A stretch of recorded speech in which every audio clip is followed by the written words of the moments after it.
మీరు మొత్తం మాటలనే ఉందన్న, చేసేది ఎవరు లేరన్నా. సింగల్ గా వచ్చినాడు ఆయన, ఆయన మొగోడ్రా అంటుండ్రి. అంటే జగన్ గారి 5 years పరిపాలన మీకు ఎలా అనిపించిందండి? నాకేం నచ్చలేదన్న, బానే వాళ్ళగా తిట్టకూడదు కానీ నచ్చలే. మధ్యలో వాళ్ళు చాలా మంది తినేశారు, వాళ్ళకి అది తెలియట్లేదు అంతే. మరి రోడ్ల వ్యవస్థ గానీ అవన్నీ ఎలా ఉన్నాయి అనుకుంటున్నారు జగన్ గారి పరిపాలనలో? కొన్ని దగ్గర అయినాయి, కొన్ని దగ్గర అవలేదు. అవలేదు అని చెప్పట్లేదు. ఇండ్లు కూడా కొంతమందికి ఇచ్చిన వాళ్ళకి ఇచ్చినారు, కొంతమందికి రాలేదు. కొంతమంది కట్టించుకొని ఇంట్లో కూడా వెళ్ళిపోయారు. మళ్ళీ ఈసారి టీడీపీ వస్తే ఖచ్చితంగా పేదలు కూడా మంచి జరుగుతుందని నా కోరిక. ఇప్పుడు జగన్ గారు 3 రాజధానులు పెట్టారు కదా, సో దాని మీద మీ అభిప్రాయం ఏంటి సార్?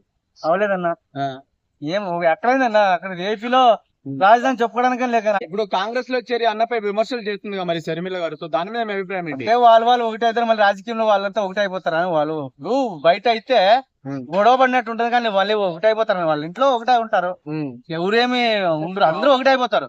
సో ఇప్పుడు పవన్ కళ్యాణ్ గారు లాస్ట్ టైం ఎవరు వచ్చినా ఏపీకి మంచి జరగాలి అంతే.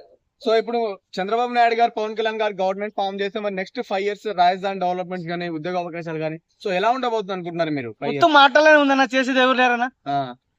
రాజకీయంలో ప్రతి ఒక్కరు అబద్ధాలు లేని రాజకీయం లేదన్నా. రాజకీయం అయితే ఖచ్చితంగా అబద్ధాలు ఉంటేనే రాజకీయం. సో నెక్స్ట్ ఒక్క మాటలో చెప్పాలంటే ఎవరైతే బాగుంటుంది అనుకుంటున్నా నెక్స్ట్? నేను అంటానన్నా, పవన్ కళ్యాణ్ సీఎం వాళ్ళు ఉంటాను, ప్రజలు నిర్ణయించారు కదన్నా. వాళ్ళు ప్రజలు కూడా ఓటేసి గెలిపిస్తే బాగుంటది. అందరూ ప్రతి ఒక్కరు జై జనసేన అంటారు. సినిమాల వరకు చూస్తారు కొంతమంది, సినిమా రాజకీయం అంతా తెలియడానికి పవన్ కళ్యాణ్ కి అంటారు.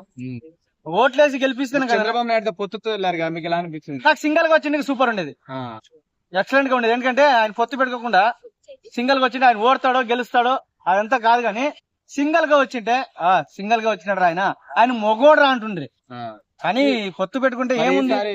ఈసారి గెలిచి లాస్ట్ టైం అయితే 2 చోట్ల ఓడిపోయారు కదా, సో ఈసారి గెలిచి అసెంబ్లీకి వెళ్ళే ఛాన్స్ వస్తాడన్నా, ఖచ్చితంగా గెలుస్తాడు. ఎమ్మెల్యే అవుతాడు, మంత్రి అవుతాడు, ఇంకా ఏదైతాడో తెలియదు, కానీ ఈసారి అయితే ఖచ్చితంగా పవన్ కళ్యాణ్ వస్తాడు. సీఎం అంటే అవుడు.